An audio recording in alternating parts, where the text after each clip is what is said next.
Every day I see you is a fine day. We are finally here for the long-awaited debut of all NBA teams' favorite players to watch. I'm joined once again by Logan, and I got a special guest here. Lottie Bear is with me. Let's get straight into it. So, me and Logan each selected, like the All NBA, we have three teams each, and then we have some honorable mentions at the end because there's so many great players in today's NBA. And I mean, I have to say it off the top. The white man is back in the NBA. I mean, we got guys on this list that not just European whites like Luca, obviously, Lauri Markkanen, but we got some guys. We got the white Americans. We'll get to it. I only had one of them on my three teams, but a lot of my honorable mentions are the Sam Hausers of the world, Con Knipple, things like that. But with that being said, let's get straight into it. Third team, all NBA, my favorite players to watch. When they're on the TV, I'm locked in. I got at point guard Tyrese Maxey. He is what De'Aaron Fox, what I wanted him to be coming out of college. The quickness, the speed, the finishing, the shooting. I think obviously De'Aaron Fox is doing his thing, but Tyrese Maxey's just taken Philadelphia into his hands and really stripped it away from Embiid, and it's become his squad. Shooting guard, I got Derek White, the bald-headed monster in Boston. Shout out the Celtics. Gotta rock them. I got a couple of them on the list. Small forward, Denny Avdia. His career has really taken a 180 since his time in Washington and Portland. He's really made it his own. Power forward, I got Cooper Flag. I Mm. really like watching him. The things that he's doing at his age, especially, is absurd. Just fresh 18 or 19, I think. So, I mean, I think he's Came 18, into the league at honestly. 18. Yeah, he's gonna have all the records for youngest player to score this amount of points, things like that. Because the things that he was doing in college at 17 and now in the NBA at 18 is really special to see. And another rookie, I have Derek Queen at center for third team. So, what do you think of the list? It's a good list. All those players are really exciting to watch. They all got really good skill sets for today's game. I like the Denny pick a lot. I was considering putting him on there. Just a guy that can get downhill, draw fouls without even like really trying. He gets fouled because that's all the defenders can do. Yeah, and then Flag and Queen, two great rookies, gonna put up a lot of numbers in their career. It's gonna be pretty great. Um, so my third team, point guard, I got Ryan Rollins. Um, Even like 2 years ago when he was with Milwaukee on two ways and Washington on a two-way deal, I thought he had a really good skill set. It was just a matter of getting the opportunity to do it. And it's nice that he got it with the Bucks because they were really looking for someone to play guard when Lillard went down. He stepped up and he got the contract out of it, and it's a really cheap contract. If we ever do a value contracts draft, he's definitely like one of the first picks, no doubt. At my two guard, I got Anthony Black, just one of those tall 6'8" guys who's really good on defense, gets downhill well, can pass it good. And he's been taking the threes, so he's got the confidence and he's trying to improve there. If he can get that shot down, he's going to be just another fantastic guy on this Orlando Young squad, although they're going to have to extend him soon. And I'm a little curious how that's going to go since they got Bane, Wagner, and Bankero all paid. So we'll see how that's going to go because he's been playing very good lately. So he's due for a good payday. At my small forward position, Brandon Miller, just a good old-fashioned 3 and D guy. I love his shot, his size, he's 6'9". Defends really well. I think he can play off anyone in the league. He could fit like a glove on any team. So I just kind of love anyone that can do that, especially as well as he does. Number three, I got a guy on the Hawks. His name is Mohamed Gee. He is just a stellar defender who went undrafted a few. Oh no, he did get drafted. I think even Boston was involved with like his transactions. Like they could have had him on a draft night, but he got thrown around to the Hawks, and he's been with them since he first started playing.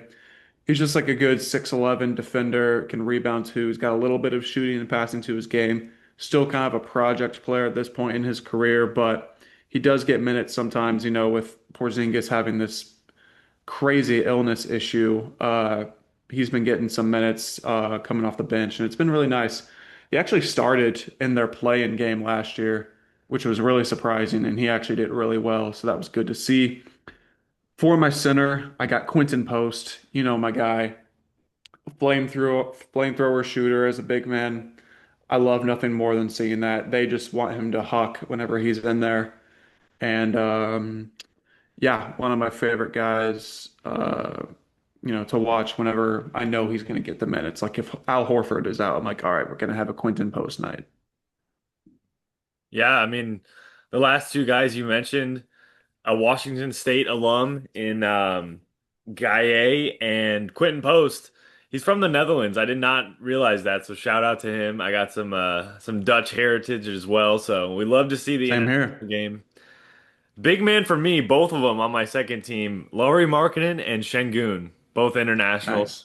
Different play styles. Obviously, I've loved Lauri Markkanen since his lone season at Arizona. Definitely has been quite a journeyman in his career. Obviously, starting out with the Bulls, drafted by the Timberwolves, and then traded to the Bulls on draft night. And then he kind of had a lot of stops along the way. The Cavs, which they could kind of use him now, but obviously, I hope he really ends up somewhere. I think I did mention it earlier on a pod that trade deadline when it comes to it, I really want to see him get shipped off to a contender. I would love to see him in the playoffs, and then Şengün. I mean, I don't want to say it like people have been saying baby Jokic, but I mean the thing that this guy's doing at such a young age, the playmaking, the rebounding, just the Rock in general are so fun to watch. I did have Kevin Durant on one of my honorable mention squad, and the things that he and Steph Curry are doing at the age that they are is just unreal. And obviously LeBron, he's getting the year 23 patch on his jersey. I think moving forward this season, it's just crazy. I really think that the NBA is just at such a good spot right now. With we do still have the aging stars, which is nice, but it's not all about them now. Like we have young stars emerging. Obviously, Wemby. We got great players coming up, Cooper Flag, all the great rookies that we have this season. So those are my two big man for the second team, and then the guards and forwards mixture. I got Jalen Brunson. I've loved watching him. Really in spots at Dallas, I really saw the potential. Nobody saw the 30 point per game scorer that he is and just leading the Knicks to the playoffs multiple years in a row. Donovan Mitchell, I've really loved him since his days in Utah.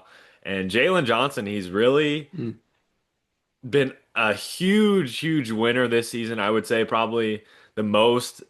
We'll have to see kind of if he gets awarded the most improved, but he's definitely making the most of the opportunity and pretty much kind of drove Trae Young out of town. Trae Young now at Washington. We kind of have to talk about that. What do you think about Trae Young? Do you think it's a steal for Washington, or do you think it's kind of a huge play for Atlanta getting rid of that contract? I'd say it's even right now because we don't know what Atlanta's going to do with the money that they now are free from because Trey had a player option for next season that he was going to pick up.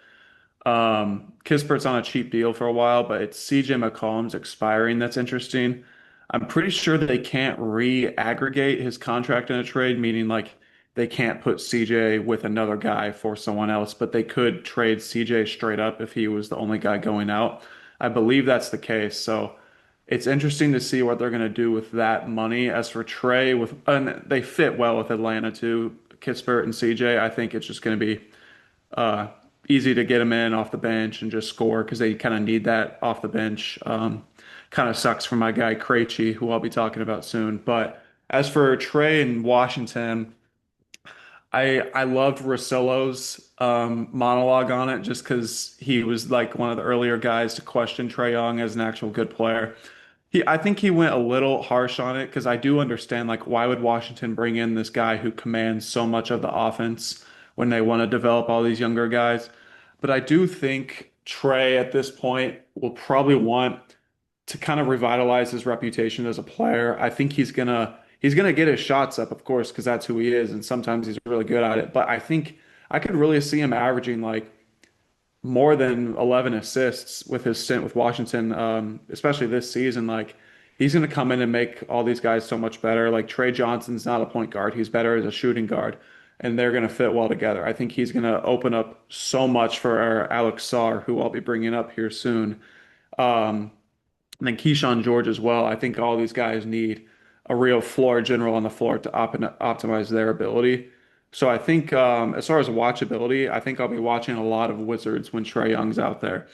As for like there was a report like they may not be playing Trae Young that much this season. I get it, but I also don't think he would be ruining their tanking that they're trying to do.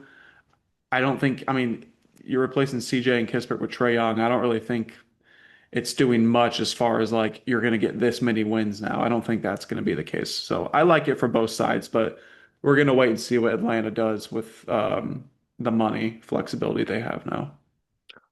I definitely don't think that he is as bad of a shooter as his numbers have been the last couple seasons. Obviously, I watched a ton of his performances in college at Oklahoma, and the thing that he can really hang his hat on was that Eastern Conference Finals appearance a couple years back, and I really want his career trajectory to be different in terms of I just want to see him in a new situation. I want to see him really kind of, as you mentioned, take on the floor general appearance and take on that responsibility because I don't love the shot chucking. I just want him to facilitate and really kind of be the new era Chris Paul. Just get like 10 plus assists every night. You have guys that are talented. You have shooting.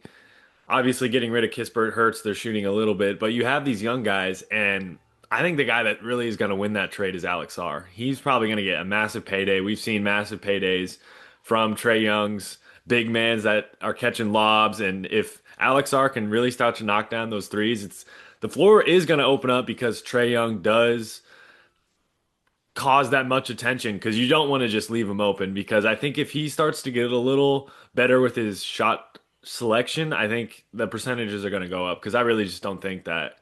I think it's just shot selection for him and those percentages should go up just based off the fact that it's a new situation and he has all of the reasons to use it as motivation and be better because Atlanta gave up on you straight up. So no, your trade value is the lowest it's ever been. You got traded for an expiring and a lesser Kyle Korver in Kispert. So it's like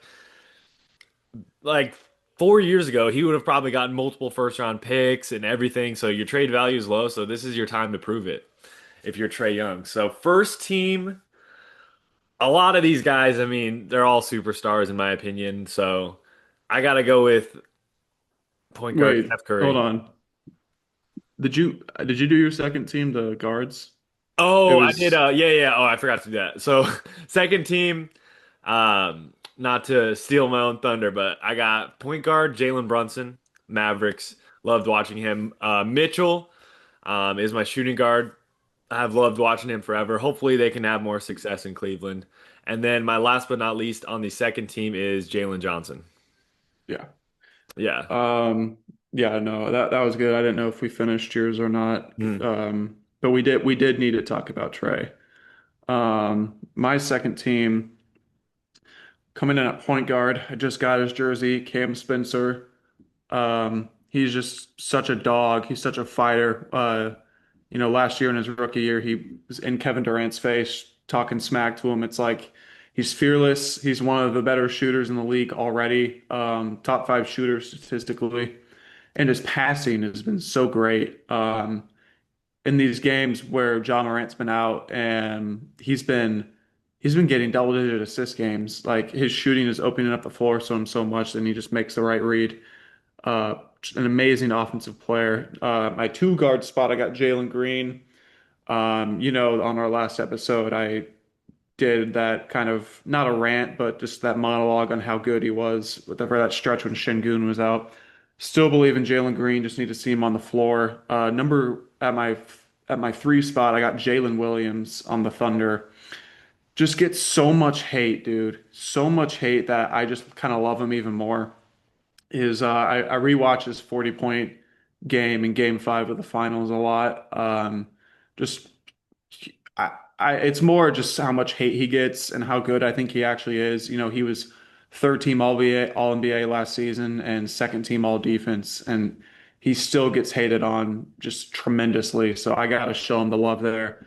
At my fourth spot, I got Jabari Smith, my Rocket. I would have been very sad if he was traded for the Kevin Durant deal. Thank God Durant's value kind of got lower and lower to where that didn't have to be the case. But just 3-and-D guy, I think any team would love to have him. And if he was let go, I would have been very sad, as I said. And then at my five spot, I kind of spoke on it briefly just now. Alex Sarr, I love his size. I love the space he can cover on defense, and he's showing some good dribbling and passing ability. And if he gets the shot down, he could be one of the better, well, maybe one of the better centers in the league in a few years. I believe in him a lot. So yeah, those are my five for my second team. If you want to do your first. Yeah, I love the obscure Logan picks, Krejci, Cam Spencer. I honestly was gonna put him in my honorable mention, and I just forgot to put him. I mean, the Whites are back, man. Not just we're not just shooting in the corner like Matt Barry or Steve Kerr. We're actually getting after it. But I mean, my first team, it's players that I've loved watching since they really started to take off. Steph Curry. I mean, obviously his team is putrid right now. I just don't like watching it at all. But he's an absolute spectacle. If the Warriors were playing nearby, I'd have to go watch no matter what, even if it was a Warriors Wizards game. So I mean, he's must watch TV still. Shooting guard, I gotta go with my guy Jaylen Brown.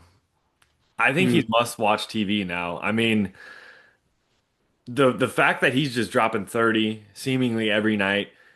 That did you see the absolute balloon he shot over Wemby? yeah, I It saw looked it. like AI. I thought it was AI. I saw it on Twitter and I was just like, what the hell is Jaylen Brown on right now? But I absolutely love it. I love his mentality. I see a lot on my Twitter his clips that he does from Twitch. He like just talks about random stuff and I just love his mindset and maybe in the future I'll have to check out his shoe game, his 747 or seven. I think it's 747 performance is his shoes, but they look pretty sick, like futuristic. I just love his mentality of this dude was a Finals MVP 2 years ago, and he was just getting no respect. Oh, the Celtics are gonna suck this season. Jaylen Brown can't lead a team, but all these guys are just demons. Like Pritchard, you got Hugo Gonzalez. I absolutely love him. He's a maniac.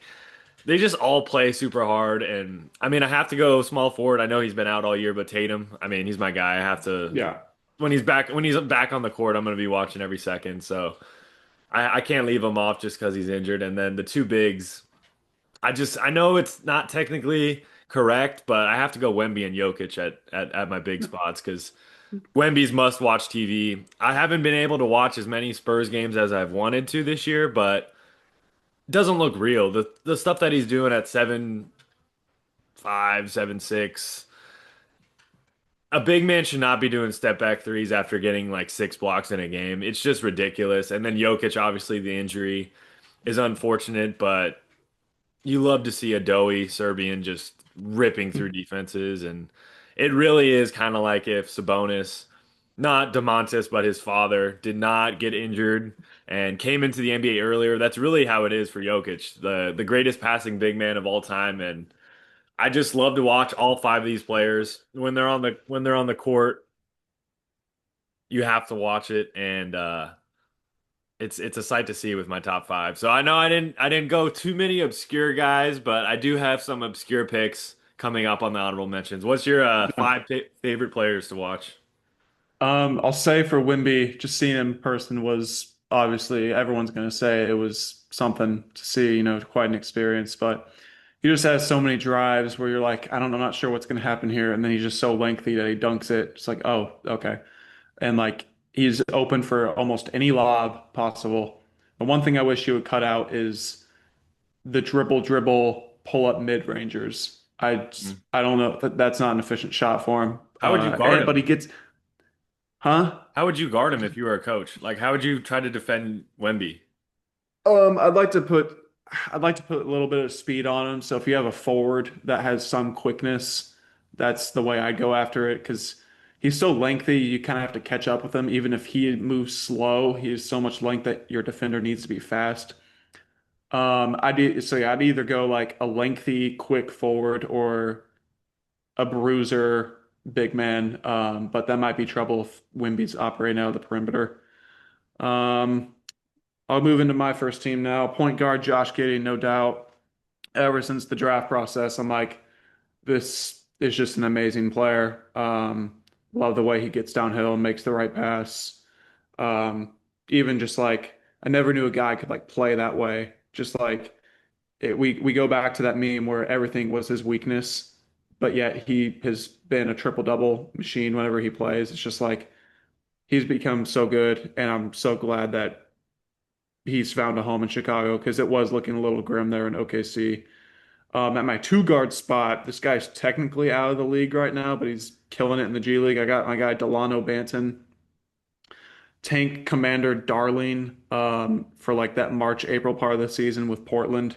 I just love watching him play. He can be efficient, and he's not the best jump shooter, but I just love it whenever he's getting downhill, slicing up a defense and putting up a layup. Um, he's been killing it with the Mavericks G League team. I don't know why he's not on the main team. They chose Dante Exum over him, and Dante Exum is out for the season. I just don't know what was going on there with Nico Harrison when he made that choice. But anyways, one of my favorite guys to watch. I've been watching his G League highlights because he's been killing it. At my three spot, I got Vit Krejci, top five statistical shooter in the league. Has a little bit of playmaking to him as well, the size and some defensive length a little bit. He can get beat up a little bit by bigger forwards when he's matched up with them, but just a good length guy to have out there. He's a good connector, good shooter. Um, and I've always been a believer in him since his rookie year with OKC about 5 years ago. At my four spot, actually, my four and five spot are guys that you've mentioned already. At my four spot, I got Jalen Johnson, just because I feel like ever since he came into the league, I was a fan of it. That's kind of how this is for me. It's like guys I've always been a fan of, and they've kind of panned out. That's how I was with Jalen Johnson. 2 years ago, whenever it was more 3 seasons ago, whenever he got put into that playoff series against Boston, it was like, whoa, they're giving Johnson a shot, and he kind of was producing a little bit, but didn't look like he was fully ready. But these last 3 seasons, he's just been so tremendous, and as you said, he kind of kicked Trey Young out of town. But I have to love a guy who can almost do anything, and I still think there's such a ceiling for him to reach. Still getting good. And then at my five spot, I got Lauri Markkanen, just amazing player. I watched him play in San Antonio a few weeks ago, had 27 points. I just love a stretch big who gets used so well with Utah coming off pin downs or double screens, dribble handoffs. He just gets downhill and his development's been really nice because he wasn't really getting much action involvement with Chicago, and then he was showing a little bit of it in Cleveland, but then he was, when you get traded for Donovan Mitchell, what can you do? That kind of shows that you are good if you're valuable enough to be in that deal. And then yeah, that's all for my first team. If you want to go into honorable mentions now. We can go into honorable mentions after. I do want to bring up an impromptu segment for Logan. This is I did not run this by you, but I thought it would be fun for future pods and for today, but I figured I love watching College Game Day, and one of their segments is where is he now? A player that could have been in the portal and gone around a bit. I did want to ask you for this round, and then maybe you can try to stump me next episode. But where is Victor Oladipo nowadays playing? I saw this on my timeline, I think yesterday, and I was surprised to see the team that he was on. Yeah, he's with Milwaukee's G League team. I mean, it's hard to stump Logan with these obscure players, but I did just find that fascinating that the Oladipo fall off since I think it was the 2018 or 19 playoffs when he was really guiding the Pacers, and ever since then, I know he dealt with some injuries and playing with the Heat, but I just thought that fall off was crazy. But that will be kind of something we can look forward to Yeah. moving forward. I know we got some interesting players in the G League overseas that a lot of people wouldn't even expect.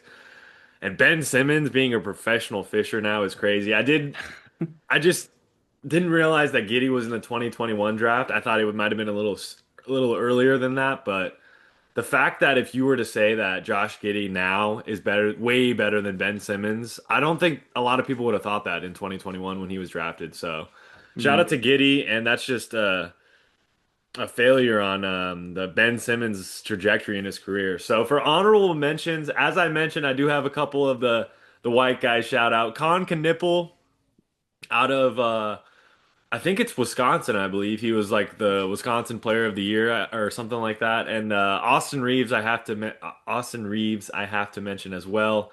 Pritchard, Sam Hauser, Luca. I was kind of he was a borderline player. I do really like watching him, but Luka Garza?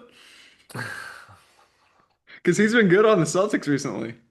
I mean, National Player of the Year. I'm pretty sure at Iowa. I think back-to-back years or at least one. So I mean, shout out to him. I don't know if he'll be there next season. We'll have to see how that kind of pans out with him. Luca, he's a point guard, right? Or would he be able to slide in at the forward spot, or it kind of just depends? You could put him at forward for the size, yeah. I mean, I was He trying to plays with find a spot Reeves. for him. Obviously, Ant Edwards, I mean, he's borderline. I mean, any night can drop 30 or 40. Kawhi has really shown some things the last couple weeks he's been Mhm. playing his butt off. KD, I mean, doing this at the age that he was at. Do you think the Nets win it all in 2021 if he doesn't step on the line? Um, I think so, yeah. It would have, Suns wouldn't have yeah, they would have put it would have, yeah, they were my pick at that time, yeah. So I'll still stand on that they would have won. Asar Thompson, probably my favorite dunker in the league right now.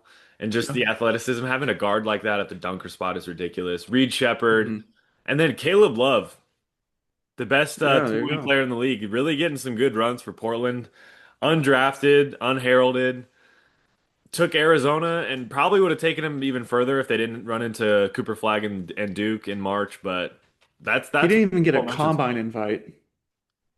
He had to play at the wasn't it the Nike like hoop summit or he had The to play Hoop at Summit. something. Yeah. Yeah, the hoop. Yeah. Yeah, it's crazy he didn't even get a combine invite. Um, He transformed. I know he was a shot chucker at UNC, but at Arizona he really started to play solid, especially near the end of the season. He was efficient from three, and you're seeing it now in the NBA. He can score, and he's mhm. elite. And I also did want to give a shout out to Brandon Williams. He was a former Arizona Wildcat. He's getting some good runs for Dallas, and Oh yeah.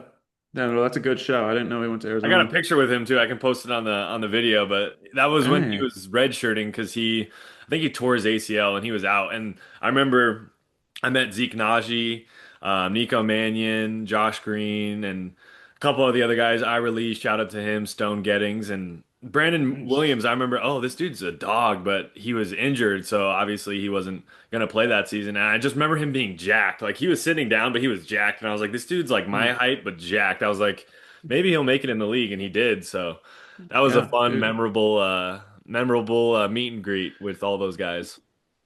Yeah. I had him on the yeah, he was in my undrafted players for that 2021 redraft we did. Hell yeah. So yeah, shout out to Brandon Williams. All right, my honorable mention team. Point guard, I got Reed Shepard. I believe in him a lot. I loved watching his summer league this season, and his G League games last season too. It's just like if Steph Curry was a few inches shorter but super athletic, that's what Reed Shepard is. I just love his offensive ability, and it's been working out for him a little bit this season. I hope it can go a little bit more just because he's a joy to watch whenever it's going. At my two guard spot, I got Buddy Hield. Seasons ago he would have been on one of these actual teams, but he's kind of not really playing anymore with Golden State. He's getting DNPs. Not really his fault. They're just a super deep team, and Steve Kerr's got to try out all kinds of rotations because that's always kind of how he's been. He's one of. Oh, what you gonna say something? I was looking because I'm a huge three-point guy, obviously, as you know. Three-pointers made, he is tied with Draymond Green with 1.2 three-pointers made per game, which is insane because you don't think of Draymond as a three-point sniper, and obviously you think of Buddy Hield is one of the best in the league for the last couple of years. So just seeing that was crazy, but sorry to cut you off, but Mhm. crazy It's all the right. volume is not there for Buddy anymore. Yeah, dude, he's just not playing much. It's just kind of how it is now. I get it. He was old coming into the league. He's probably like, 33. oh God, yeah. So yeah, 33. He's probably got a few seasons left in the league, but it's all right. He had a good career. He won a three-point contest. At my three guard spot, former number one overall pick, Zachary Reese-Shea. Still a believer. I hate the hate that he gets. I just kind of like, I'm not comparing him to Brandon Miller, but at what I said for Brandon Miller, just a 3-and-D guy that can do a little bit off the bounce. He's still a raw project. Like he's only, I think, 19, 20 years old, coming from the French league. Like he gets so much hate because he was number one overall pick, but like that draft was kind of a weaker draft consensusly whenever it happened, and people were like, "This is a number one overall pick." I'm like, well, that's just kind of what the market was for our draft class that season, and I still believe in him. I think he could really excel, and I mean, I said already, he's young, but I would still invest in him. At my fourth spot, I got Dominic Barlow. He's currently on a two-way deal with the Sixers, but he's been starting games. He's been a really good fit for like the Embiid situation of is he going to be in or not? But if Embiid is playing, we don't really want him doing too much bruising like and all that. So Barlow's been a really good rebounder and interior defender for him. Improved offensive game too. His days in San Antonio, he wasn't really shooting. He was more just like a defensive rebounding kind of guy. He had some run with Atlanta on a two-way deal last season. And I couldn't be more happy for him that he's gotten starting opportunities with the Sixers this season on a two-way deal. They're gonna have to decide how they're gonna keep him on the roster here soon, but I'm rooting for him. And then at my five spot, Naz Reid, just because like I've known him in the league for the 5 seasons he's been in it. I've always been a fan. And then like what was it last season or 2 seasons ago when like the Naz Reid meme was going on, people were just getting Naz Reid tattoos. I'm like, man, if I had stock in this guy when he was a rookie, I'd be so rich. I'm loving all the contrast between our teams is fascinating. Looking at the NBA standings right now, if you don't have any more comments on our all NBA favorite players to watch, what do you kind of see in the trends right now in the league in terms of obviously, we have some surprises. Toronto is the 4 seed right now in the East. I think they've really come along well this season. Just playing more as a unit. The Rockets have fallen down to the 7th seed in the West. What do you kind of see moving forward? What do you think trends? Who will be the biggest risers coming up, and who do you think will either continue to fall down, or do you think will kind of fall out of the playoff picture moving forward these next couple months? Obviously, we don't know what's going to happen at the trade deadline, but who do you kind of see moving up and moving down in these standings? Looking at the East, I think the top is going to stay relatively the same between Detroit, New York, Boston, and Toronto. Toronto's got a few injuries going on right now, so we're going to see how they kind of handle that. I like how the Sixers are still there. The Magic injuries, what can you say? Cleveland disappointment at 7, but they have been a little bit better recently. I'd expect them to rise a little bit as the season goes on. Miami, I'm not sure what's going to happen with Miami. They've had some bad losses. They got blown out by the Pacers last week, and the Pacers are dead last, which is a little bit surprising they're dead last, but I did think they would be bad, but not worst in the East bad. But yeah, Miami, it's like, who knows what's going to happen because they are better without Hero. But there's not probably too great of a market for Hero. It's another Trey Young situation. Khalil Ware is like good whenever he plays, but then Spo's not really playing him much recently. So it's like, I don't know what to expect with Miami. Atlanta, I think they're going to start trending up now that this trade business is over. And then there's Milwaukee at 11. I couldn't tell you what's going to go on with Milwaukee. The Rollins and the KPJ stuff has been nice, but they dealt with the Giannis injuries. I just don't know what to make of them. And then Chicago, it's like I'm rooting for him, but Giddey's hurt right now, so what can you do? As for the West, it's nice seeing the Spurs up there at 2, even though I just don't like the Spurs in general. I do like it that they are there though. Denver is still at the 3 seed with these injuries. they've been fighting well, but we're going to see how these next 3 weeks go for them. I'd say with Jokic going to be out probably a few more weeks. Minnesota, I don't know what to make because I think their schedule was a little very soft at the start of the season, but they are the 4 seed, so they're doing well. Lakers, I don't know. I'm happy for the Suns being 6 seed. As for the Lakers at the 5, they're holding up decently well with Reeves out. I don't know, man. It's even though they're the 5 seed, it kind of feels like things are a little bit on fire over there. Houston falling off sucks, but it is what it is. I kind of thought there would be a little bit of growing pains mixing KD in, and they're dealing with injuries too. Like Şengün's been out, Tari Eason missed a lot of time. Finney-Smith has been back for a little bit, and he hasn't really been too great. And as for the rest of it, I'd say that Warriors, Blazers, Grizzlies, Clippers, that 8 through 11 is going to be fun to watch. I think 12, I think Mavericks, Jazz, Kings, and Pelicans are all done. Uh, I'd go ahead and cross them off. But I think it's going to be fun to watch this 8 through 11 play out. Because I think after Houston, it goes down a tier as far as quality of teams go. Do you have any thoughts? I'm Three a lot minutes more left. interested in the Western Conference play-in than I am the East, that's for sure, because the East you can pretty much write in pen every year. It's the Heat, the Bulls, and the Hawks. So I don't think that's going to change. Something I did want to mention, obviously we have the contenders in the West and the East, but I really want to see in May for the draft lottery, I do want to see Cooper Flag and I do want to see Con Knipple in the room, and I want them pumping their fist, and I want them to go 1-2. I want them to reward Nico Harrison less Dallas Mavericks with a top three pick, and I want to see the Hornets get a top three pick because in this draft, I mean, the top four is ridiculous. The draft in general is going to be super fun, but I would love to see Cooper Flag get paired with Boozer would be so fun, or throw in any of those guys. And then obviously Charlotte is super fun, even though they're not a good team at all. I mean, Brandon Miller, Con Knipple, LaMelo. I think he's not a winner, but I think if he just gets more pieces around him, and I think that they'll eventually move on from him, just because I don't think he can be the number one guy on a playoff team, let alone a title contender. So Charlotte has the pieces. I do really like Brandon Miller, as you had him on one of your teams. So I'm just hoping that's the case. The Pelicans are a joke. The Kings, I guess for the Pelicans, it would be fun to see them really, really go hard on building around Derek Queen and move on from Zion.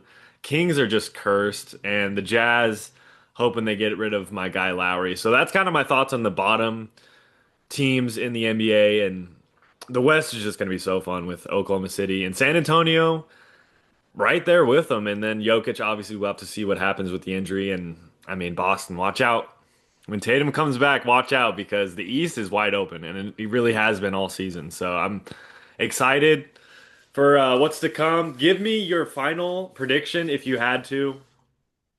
Where does Giannis end up by summertime? Is he still in Milwaukee, or do you think they could send him off like Trey was sent off? I mean, Atlanta would be super fun for Giannis. I'm not gonna lie, it would be super fun.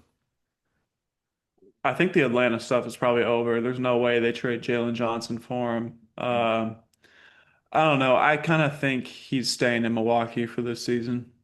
I could see it. I think I want to see him elsewhere though. Hopefully next season he's in a different jersey, but we'll have to see what happens. Thanks for joining, Logan. Yeah, this is great.